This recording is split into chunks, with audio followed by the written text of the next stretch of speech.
everyone, and welcome to Fluent English with Podcast. I'm Sophie. And I'm Alan. We're here to help you learn and improve your English in a fun and interactive way. That's right. This podcast is all about learning English through real conversations and expanding your vocabulary with useful everyday words. Whether you're a beginner or just looking to brush up on your skills, we've got something for everyone. So, if you're ready to take your English to the next level, hit that subscribe button and join our awesome community of learners. Now, on to today's topic. Stress management. We all deal with stress sometimes, right? Work deadlines, family pressures, even that never-ending to-do list. It can feel overwhelming. Yeah, definitely. But don't worry, we're here to help you find ways to manage your stress and feel calmer. Today, we'll share our own personal strategies and then dive deeper with some interesting guests who specialize in stress management. Before we jump in, let's go over some vocabulary words you might hear throughout the episode. We'll have words like stressed, anxious, relaxed, calm, coping mechanism, and healthy habits. Great. All right, let's start with our personal stress-busting tips.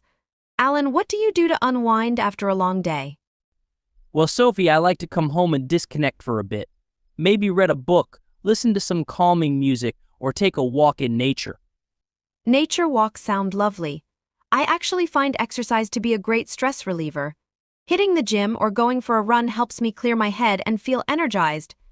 Exercise is a fantastic way to manage stress, for sure. Anything else you like to do to relax? Absolutely. Taking a hot bath with some essential oils and a good book is my ultimate form of relaxation. Sounds like a perfect way to de-stress. So, how do you handle a particularly stressful situation, like a big presentation at work? Meditation has been a game changer for me. Taking just 10 minutes to focus on my breath and clear my mind really helps me stay focused and calm. Meditation is a great tool, and it's actually quite simple to learn. For me, I find it helpful to talk to a friend or family member about what's stressing me out. Sometimes just talking it out can make a big difference. Talking things through definitely helps. All right, so those are some of our personal tips for managing stress. We've got some fantastic guests lined up for the rest of the episode, so stay tuned to learn more about different techniques and strategies to help you conquer stress and feel your best. Now, let's hear from a real expert. Today, we're joined by Dr. Jennifer Rodriguez, a clinical psychologist specializing in stress management. Dr. Rodriguez, thanks for joining us. Thank you for having me. It's a pleasure to be here. Dr. Rodriguez, we were talking about how common stress is. Can you elaborate on the different types of stress people experience? Absolutely, Sophie. There are two main types of stress: acute stress and chronic stress. Acute stress is short-term and usually related to a specific event, like a deadline or a job interview. Chronic stress, on the other hand, is long-term and can be caused by ongoing pressures, such as financial problems or relationship issues. That makes sense. So how can someone tell the difference between healthy stress and unhealthy stress? That's a great question, Alan. Healthy stress, also called eustress, can actually be motivating. It can push you to perform your best. But unhealthy stress, or distress, can have negative consequences on your physical and mental health. If you're constantly feeling overwhelmed, anxious, or exhausted, it might be a sign of chronic stress. Thanks for explaining that, Dr. Rodriguez. So what are some healthy ways to cope with stress? There are many techniques, Sophie. Exercise, relaxation techniques like meditation or deep breathing, and spending time in nature are all very effective. Additionally, getting enough sleep, eating a healthy diet, and connecting with loved ones can all contribute to stress management. Those are all fantastic tips, Dr. Rodriguez. Thanks so much for joining us today and sharing your expertise. You're welcome. It was my pleasure.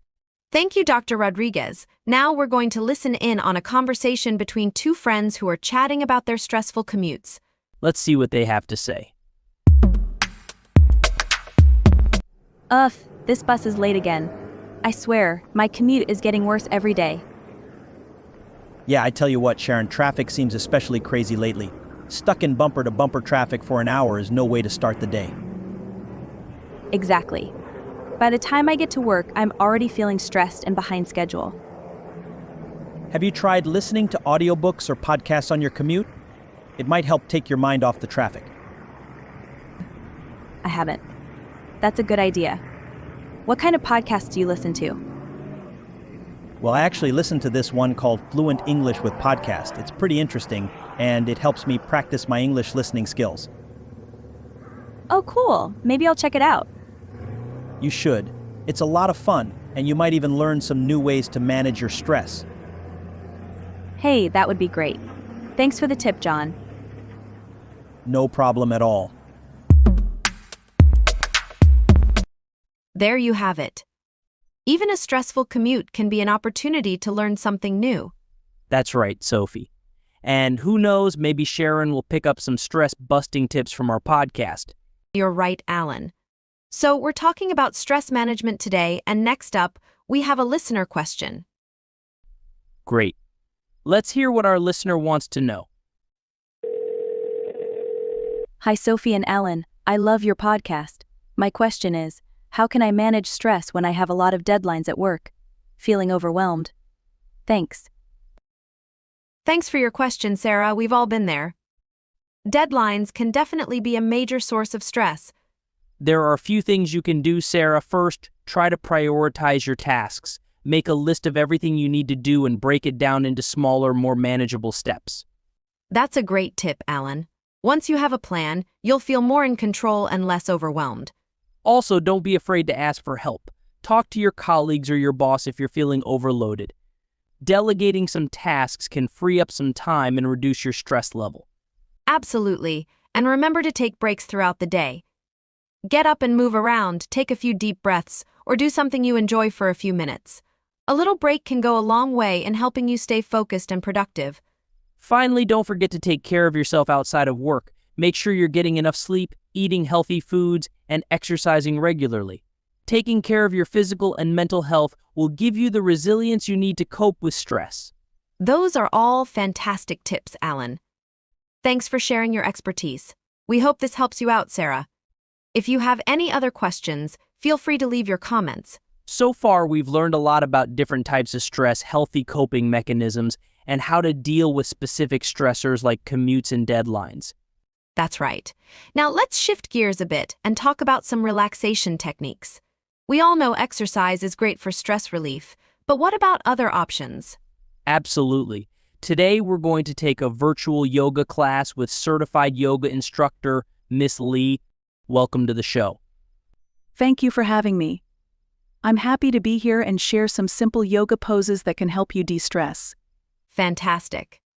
Before we jump in, Miss Lee, can you tell us a little bit about how yoga can help with stress management? Certainly. Yoga combines physical postures, breathing exercises, and meditation. These practices can help to calm the mind, reduce tension in the body, and promote feelings of peace and relaxation. That sounds wonderful. So, Miss Lee, can you guide us through a few beginner-friendly yoga poses that we can do at home or even at our desks? Of course. First, let's start with a simple breathing exercise. Find a comfortable seated position and close your eyes gently. Take a slow, deep breath in through your nose, feeling your belly expand. Hold for a count of 3.